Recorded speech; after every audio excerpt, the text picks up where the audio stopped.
ነው በግራ ሲመታ ቁም ስል እንግዳኛ ነው የሆኑት። እኔ ላይም ቀጥታ መጡ። ሊገጩ እኔ ላይም ገቡ። ሲገቡ ዘለልኩ፣ አመለጥኩ። ሁኔታውን ሳይ አልተመቸኝም። ሞተር አጠገብ ያለ ሞተሬን አስነሳውና ሳይረን እየረኩ ተከተልኩ። በግራ አቅጣጫ ነው የነዱት። መኪና እየገጩ ምን እያሉ ሄዱ። ልደርስ ሲል መኪና ገም ታገቼ ራሱም እግሩን ሰበረ። መኪና በግራ አቅጣጫ እንትን መንገድ አካፋ ያለችና እሷ ላይ እግሩን ሰበሩ። ልክ ደርሼ ተሰብሮ መኪና ካቆሙ በኋላ ውረዱ አልኳቸው። ሚሊታሪ አስመስሎ ለብሷል። እንግዲህ ሚሊታሪ የለበሰ ሰው ይህን ያህል ወንጀል ሰርቶ አይድን፣ ይቆማል። ህጋዊ ቢሆን የሆነ ድርጊት ተገጭቶ ቢሆን ሊቆም ይችል ነበረ። እነሱ ግን ቢተኛ ሆኖ ስለሄዱ ደረስኩ።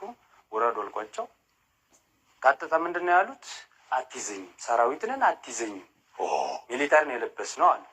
አይ እንዲህ ማለት አችልም እያልኩ ቀጥታ እግራዎች በእግር መሮጥ ጀመሩ። መሮጥ ጀመሩ። ሮጥ ሲጀምሩ ሩጫውን ሲጀምሩ እኔም ተቀጥዬ ሮጥኩ እነሱ ጋር። ህዝብም ደነገጠ። እነሱም ሚሊታሪ ለብሰዋል። ፊት ለፊት እየሮጡ ነው። እኔም ተቀጥዬ እየሮጥኩ ነው። ከዚያ በኋላ የሆነ ጥቂት መንገድ እንደ ሮጥነ ሁለቱ ላይም ደረስኩ። አንደኛው ወደ ሰው ቤት ግሮሰሪ ገባ። ሁለተኛው ተጠርጣሪ ማለት ነው።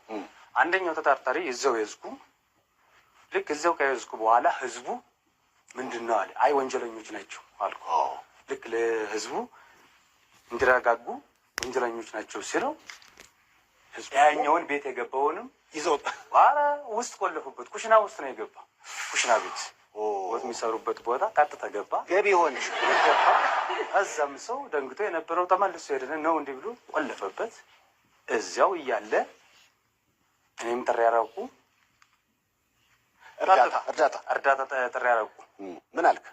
ቀጥታ ድረሱልን፣ ወንጀለኞች ይዘናል በአስቸኳይ። ወንጀለኛን አንደኛውን ተጠርጣሪ እጄዋለሁ፣ ሁለተኛ ሰው ቤት ገብቷል፣ ድረሱልኝ አልኩ። ጥሪን አቅርቦ ሌሎች ባልደረቦችን መጡ።